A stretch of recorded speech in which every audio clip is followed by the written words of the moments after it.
Students, today we are going to study the third chapter of history for class 7, the Delhi Sultans. In the Delhi Sultans chapter, we first to study who are the sultans of the Delhi, who became the Delhi Sultan continuously, repeatedly after one period to from another period, and what were their administrations, what are their revenue systems, etc. things. So we first study that Delhi में सबसे पहले जो है बच्चों तोमर राजपूतों का शासन था।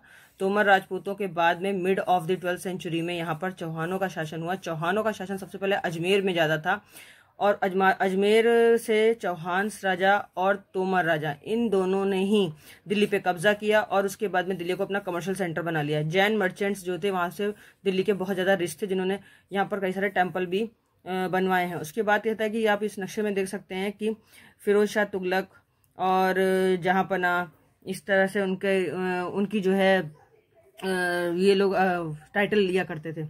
अब दिल्ली में जो है अगर इस मैप में देखें तो यहाँ पर जो है दिल्ली, एक कुहाना, सिरी एंड जहाँपना ये यहाँ पर लोकेटेड है। ये पुराना मैप है दिल्ली का। दिल्ली में एक मैप टेबल दिखाती हूँ आपको कि रूलर्स ऑफ दिल्ली कितने थे। सबसे पहले तोमर्स में अंगपाल का राज्य था। चौहानों में पृथ्वीराज चौहान का राज्य है। फिर अर्ली तुगलक रूलर्स में कुतुबुद्दीन ऐबक, शमशुद्दीन, इल्तुतमिश, रजिया सुल्तान, गयासुद्दीन बलबन।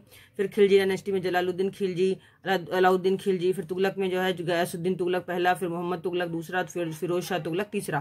फिर सैयद डायनेस्टी में खिर्ज खां और लोधी डायनेस्टी में बहलोल लोधी। तो इस तरह हम देखते हैं कि देखिए लगातार 11th सेंचुरी से, यानी कि 11th सेंचुरी नहीं है, 1130 का मतलब है अर्ली 20th सेंचुरी से लेकर के लगातार जो है इन मुगलों का शासन यहाँ पर देखिए 16th सेंचुरी तक लगातार बना हुआ है। 14th सेंचुरी या 15th सेंचुरी और अर्ली 16th सेंचुरी तक लगातार ये बना हुआ है।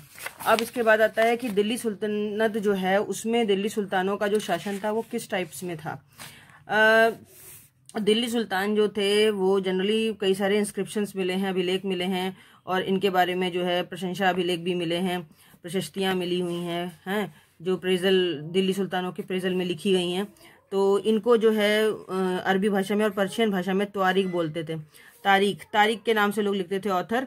और ये जो तारीख हुआ करती थी इनमें जो लोग होते थे उसमें सेक्रेटरीज, एडमिनिस्ट्रेटर्स, उनके जो पोएट्स थे, कोर्टियर्स थे, दरबारी थे, कवि थे, वो लोग राजा की रूलिंग के बारे में लिखते थे कि राजा की रूलिंग, वहाँ की गवर्नेंस, जैसे गवर्नमेंट कैसी है और वो किस तरीके से रूलिंग करती है। अब आता है इसके बाद में कि दिल्ली में जो है जो एडिशनल डिटेल्स क्या माइंड में रखते थे वो लोग जब तारीख लिखा करते थे, वो दिल्ली की जो सिटी है उसकी लिविंग कैसी है और उसमें जो है इन्होंने वहाँ के सुल्तानों की हिस्ट्री के बारे में लिखा है। और ये इसलिए लिखते थे उनकी प्रशंसा में ताकि उनको रिच अवार्ड्स मिलें, उनको इनामों का बड़ा लालच हुआ करता था उन पोइट्स वगैरह को। इसके बाद में ये इसके अलावा ऑथर्स जो थे वो राजा को एडवाइस भी दिया करते थे जिससे कि उनकी जो आदर्श समाज के रूप में उनकी या आदर्श सामाजिक जीवन के रूप में उनको प्रिजर्व रखा जा सके। और ये लिखा था these authors advise rulers on the need और to preserve an ideal social order based on birthright and gender distinction. यानी कि राजा को कभी भी, दिल्ली के सुल्तान को कभी भी जो है कोई अगर सलाह की जरूरत होती तो ये पोएट्स वगैरह दिया करते थे जिससे कि वो जिसको अपना सामाजिक दायित्व भी समझते थे। 1236 में सुल्तान इल्तुतमिश जो है उसकी डॉटर बनी रजिया सुल्तान, वो दिल्ली की सुल्तान बनी।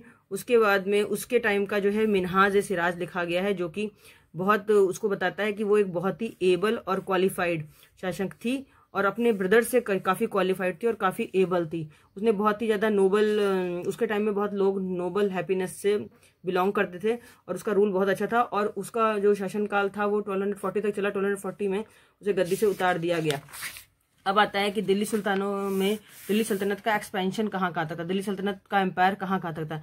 ये आता है हिंटरलैंड। हिंटरलैंड का मतलब होता है जो सुल्तान्स थे उन्होंने सल्डम ऐसे पोर्ट को, ऐसी जगह को कंट्रोल कर रखा था जहाँ से वो सिटीज़ को उस दिल्ली सल्तनत से और दूसरी सल्तनत को भी गुड्स और सर्विसेज प्रोवाइड करा सकते। हिंटरलैंड का मतलब होता है एक ऐसा लैंड जो कि सिटी से ही अटैच्ड हो या पोर्ट से ही अटैच्ड हो और वो गुड्स और सर्विसेज की सप्लाई कर सकता हो।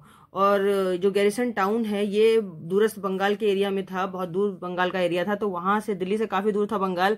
तो ये ऐसी कंट्रोलिंग करते थे जिससे कि बंगाल का दूरस्थ एरिया है और सिंध का दूरस्थ एरिया जो पाकिस्तान में, ये सब सारी चीज़ें कंट्रोल हो सके।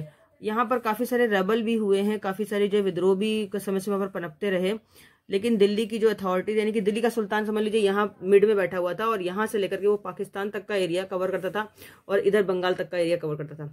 इसमें काफ़ी सारे जो शासक हैं उसमें सबसे ज़्यादा अच्छा शासन माना जाता है गयासुद्दीन तुगलक का।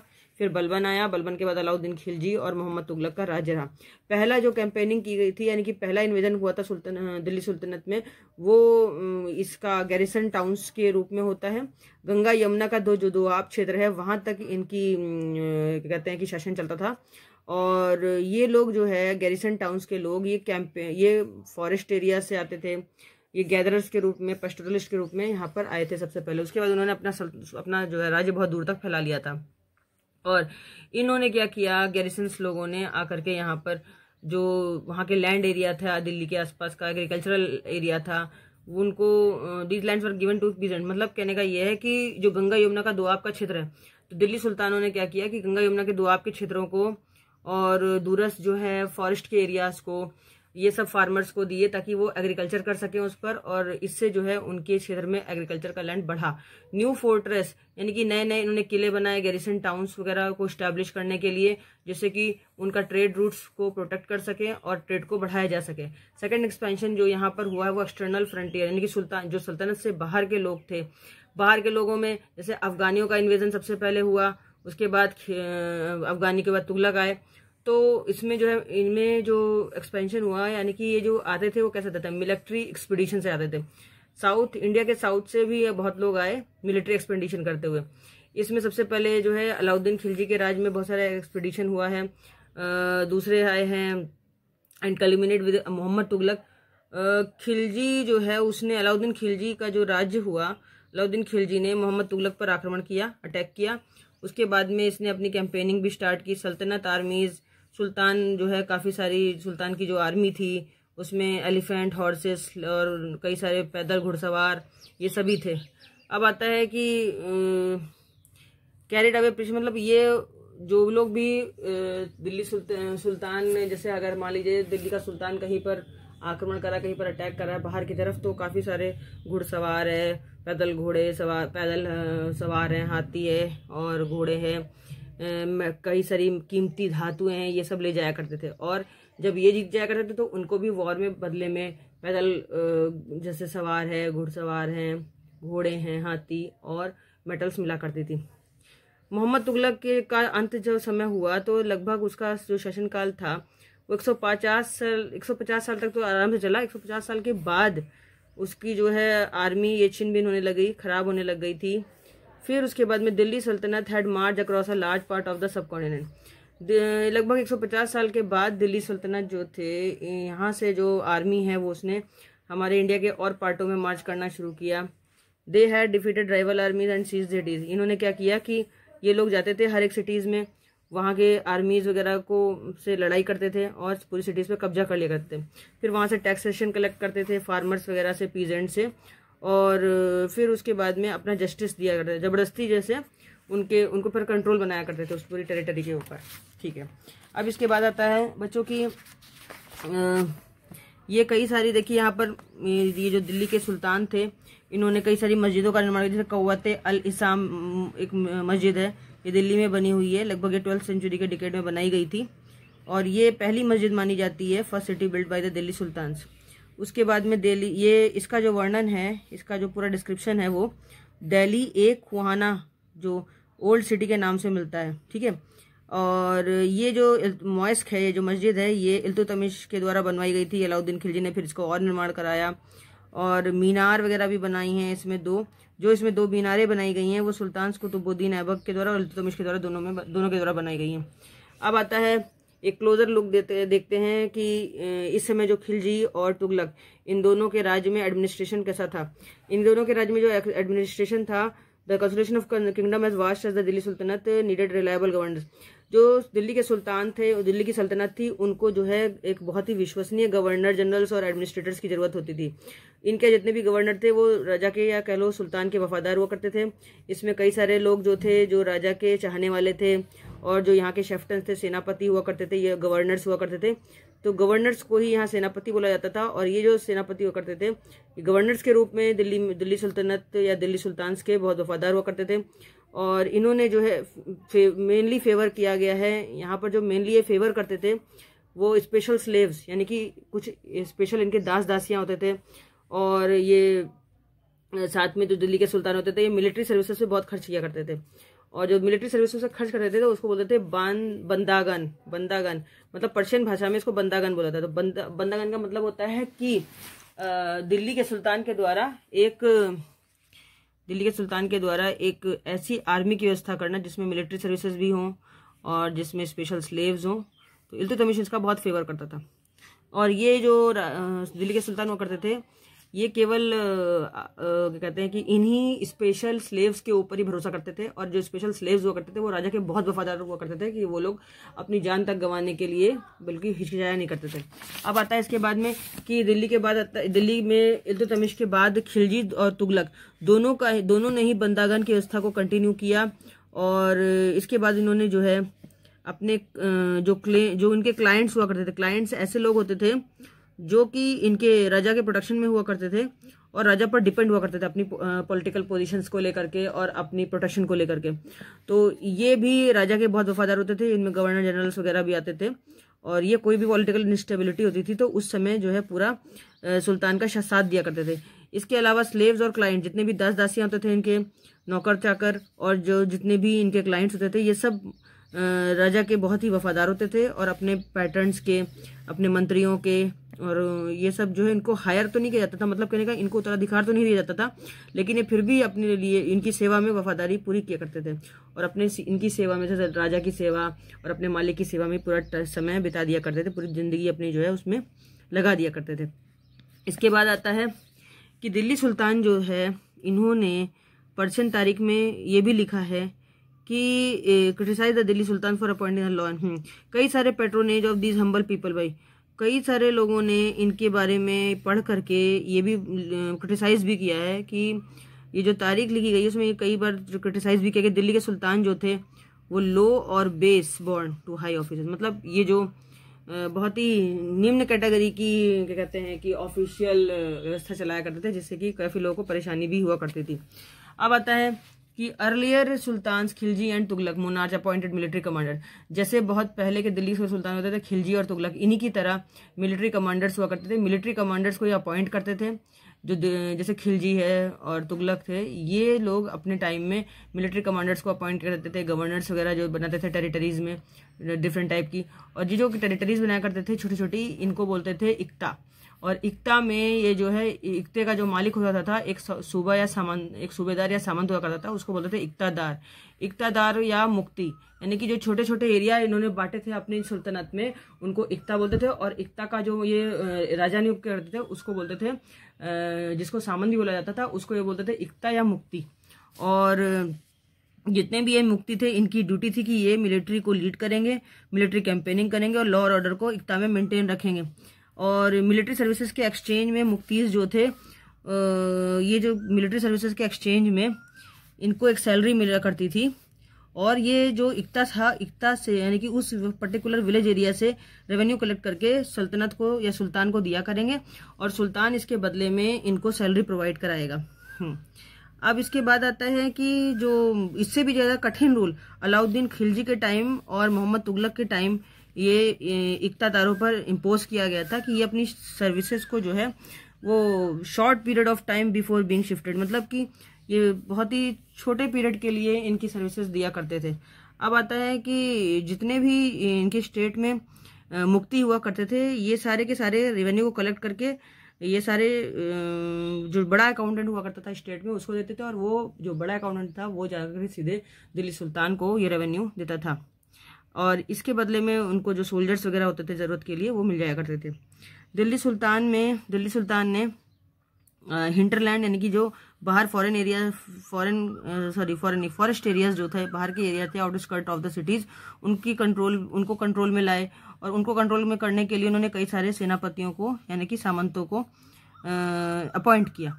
और जो सामंत अपॉइंट किए इनमें ये जो जितने भी सामंत हुआ करते थे बाहरी छोटे छोटे राज्यों के, वो इनकी अथॉरिटी को, दिल्ली के सुल्तान की अथॉरिटी को एक्सेप्ट करते थे।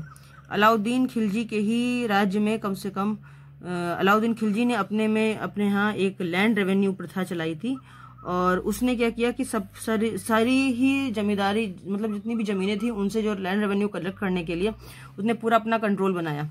और ये जो लोकल शेफ्टन्स थे, जो लोकल सेनापति या सामंत थे, इनका काम था कि ये लेवी टैक्सेस के रूप में जितना भी टैक्स आएगा वो सारा का सारा पे करेंगे, चाहे अगर इनके पास भले ही कोई ना कोई लगान आए या ना आए, लेकिन इनको ये जो दिल्ली का सुल्तान था अलाउद्दीन खिलजी, ये फोर्स करता था ताकि वो अपना टैक्सेस पे कर सके।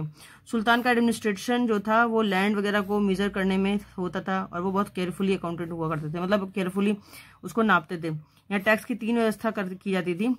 ऑन कल्टिवेशन कॉल्ड खर्च, मतलब जब कोई खेती हुआ करते तो खेती को काटने के टाइम पर इस रेवेन्यू को जो लेते तो वो खर्च बोलते थे। इसकी व्यवस्था जो थी, इसकी में जो अमाउंट देता 50% ऑफ द पीजेंट प्रोड्यूस, मतलब अगर मान लीजिए कि किसी किसान ने एक खेत में 1 कुंटल गेहूं पैदा किया तो 1 कुंटल का जो आधा होगा, आधा कुंटल गेहूं वो खर्च के रूप में रेवेन्यू दे देगा किसान राजा के सामंत को या शेफ्टन को। अब दूसरी व्यवस्था थी ऑन कैटल, कि जो भी लोग जानवर पालते हैं उन पर भी 50% जो है वो टैक्स देंगे और अपने घरों पर भी टैक्स देंगे। तो इस प्रकार से 3 टाइप से जो है ये टैक्सेशन की व्यवस्था अलाउद्दीन खिलजी ने अपने यहाँ की थी। अब आता है कि दिल्ली सुल्तान का जो कंट्रोल था वो दूरस्थ एरिया में, मैंने बताया भी था, बंगाल से था, बंगाल तक था और सिंध तक था, साउथर्न रीजन में भी था इनका, गंगा के पूरे प्लेन एरिया में और फॉरेस्ट एरियाज में भी इनकी रूलिंग बहुत ज्यादा थी। सुल्तान जो है लोगों को फोर्स करता था ताकि जो है उसके यहाँ वो ज्यादा से ज्यादा लोगों को अपनी तरफ मिला सके और ज्यादा से ज्यादा रेवेन्यू इकट्ठा कर सके। लोकल शेफ्टन जितने भी थे उनको रूलिंग करने के लिए स्टैब्लिश किया गया था जगह जगह, छोटे छोटे स्टेट्स में। और अलाउद्दीन खिलजी और मोहम्मद तुगलक की तरह इन्होंने जो है बहुत ज्यादा फोर्स किया था लोगों के ऊपर ताकि वो इस व्यवस्था को दूर दूर तक के एरिया के लिए कंट्रोल कर सके। लेकिन ये इस व्यवस्था ज्यादा दिन नहीं चल सकी और ये शॉर्ट ड्यूरेशन के बाद ही खत्म हो गई, क्योंकि इन्होंने इसमें लोगों पर अत्याचार करना बहुत शुरू कर दिया, यानी कि एस्ट्रोसाइटिस बहुत की थी। अब आता है इसके बाद दिल्ली में खिलजी के बाद मंगोल जो थे वो बाहर के लोग थे, जैसे चंगेज खान वगैरह जो इसका पहला शासक था मंगोलों में। इसने ट्रांसोक्सोनिया एक नाम की जगह है नॉर्थ ईस्ट ईरान में, वहां 1219 में ये एक विदेशी था चंगेज खान जो कि मंगोल था। इसने हमारे भारत देश में आक्रमण किया और दिल्ली सुल्तान के ऊपर आक्रमण कर दिया, अटैक करा। और मंगोलों का जो ये अटैक था दिल्ली सुल्तान के ऊपर, ये बढ़ता ही चला रहा था और अलाउद्दीन खिलजी के टाइम पर ये बहुत ज्यादा बढ़ गया और उसके बाद मोहम्मद तुगलक के रीजन तक, यानी कि मोहम्मद तुगलक का जब तक रूल चला तब तक ये चलता रहा। इसने ये जो चंगेज खान था इसने 2 रूलर्स को बहुत ज्यादा तंग किया था और इससे क्या हुआ कि जो वहां की जो आर्मी थी दिल्ली की, वो पूरी की पूरी उसने मतलब एडमिनिस्ट्रेटिव चैलेंज वगैरह, मतलब उसने पूरी दिल्ली की आर्मी को हिला के रख दिया था, इतना ज्यादा उसने आक्रमण किया था। अब आता है कि हाँ, मोहम्मद तुगलक का जो पूरा राज जो है लास्ट में जब वो फेल होने लग जाता है, जब वो बूढ़ा जाता है तो फेल होने लग जाता है मोहम्मद तुगलक का राज। और उसके बाद में Delhi sultan planned a campaign to control Mongol territory. Delhi के सुल्तान जो मोहम्मद तुगलक होते हैं वो एक कैंपेनिंग पे करते हैं Mongol territory, unlike Alauddin defensive measures. और अलाउद्दीन के जो बचाने की व्यवस्था थी देश को और दिल्ली को, तो वही जो व्यवस्था थी वो मोहम्मद तुगलक ने भी अप्लाई कर दी। और इस तरीके से उसने military offensive against the Mongol, यानी कि मिलिट्री आर्मी को बहुत ज्यादा मंगोलों के ऊपर अटैक कराया, मंगोलों के ऊपर बार बार। अब the sultanate in the 15th and 16th century, तो हम इस तरीके से देखते हैं कि जो 15वीं और 16वीं शताब्दी में या 15th-16th सेंचुरी में दिल्ली के ऊपर सबसे ज्यादा तुगलक, सैयद, लोदी डायनेस्टीज का रूल हुआ दिल्ली और आगरा में 1526 में। फिर जौनपुर, बंगाल, मालवा, गुजरात, राजस्थान और साउथ इंडिया के पूरे राज्यों तक ये इंडिपेंडेंट रूलिंग चली और इन्होंने अपने रूलिंग को काफी फ्लोरिश किया, विकसित किया और प्रॉस्पेरस कैपिटल। और इनके टाइम में जो है ये इनकी जो स्टेट्स थी, इनकी जो कैपिटल्स थी, उनमें काफी पैसा था, काफी मतलब सोना चांदी और धन धान्य से परिपूर्ण था, ये कंप्लीट कह सकते हैं। अब हम ये बात आगे बढ़ाएंगे बच्चों की इसके बाद अफगानियों का रूलिंग आई और राजपूतों की रूलिंग हुई। तो शेर शाह सूरी जो था ये 1540 से 1545 तक आता है। ये अपना करियर स्टार्ट करता है स्मॉल टेरिटरी, छोटी सी इसके पास आर्मी होती है और इसके अंकल होते हैं बिहार में, चाचा जी, और उनके साथ ये दिल्ली में आक्रमण करता है और उसके बाद मुगल एम्परर हुमायूं को हरा देता है और फिर शेर शाह सूरी जो है वो पूरी दिल्ली पे कब्जा करता है और उसके बाद में अपनी पूरी डायनेस्टी का एस्टेब्लिशमेंट करता है। तो इसका मतलब है कि शेर शाह सूरी ने 15th सेंचुरी में यहाँ इन्वेजन किया, 1540 से 1555 तक रहा और उसने अलाउद्दीन खिलजी कि जितने भी रूलिंग थी उनको फॉलो भी किया और अपना राज्य काफी समय तक चलाया। शेरशाह सूरी का जो एडमिनिस्ट्रेशन था वो एक रोल मॉडल के रूप में उभर के आता है। और उसके बाद ग्रेट एम्परर आता है अकबर, जो मुगलों का सबसे बड़ा शासक माना जाता है अकबर। उसने इन्वेजन किया और उसने अटैक किया और उसके बाद में उसकी काफी एम्पररशिप चली है 1556 से लेकर 1605 तक, जो कि एक मुगल एम्पायर में अपनी मिसाल भी कायम करता है। तो शेरशाह मतलब तुगलक, अलाउद्दीन खिलजी, और तुगलक के बाद अलाउद्दीन खिलजी आता है। अलाउद्दीन खिलजी के बाद में शेरशाह सूरी, और शेरशाह सूरी के बाद में मुगल एम्पायर में सबसे ज्यादा जो ग्रेट राजा हुआ, ग्रेट कह सकते हैं कि मुगल एम्परर हुआ, वो था अकबर। तो इस तरीके से हम देखते हैं कि पूरा जो लेसन है उसमें दिल्ली सुल्तनत के बारे में पूरा कंप्लीट बताया गया बच्चों। इसको बार बार आप स्टडी करें ताकि आपको ये इसमें आगे कोई परेशानी ना हो। And till my next video, please goodbye and take care.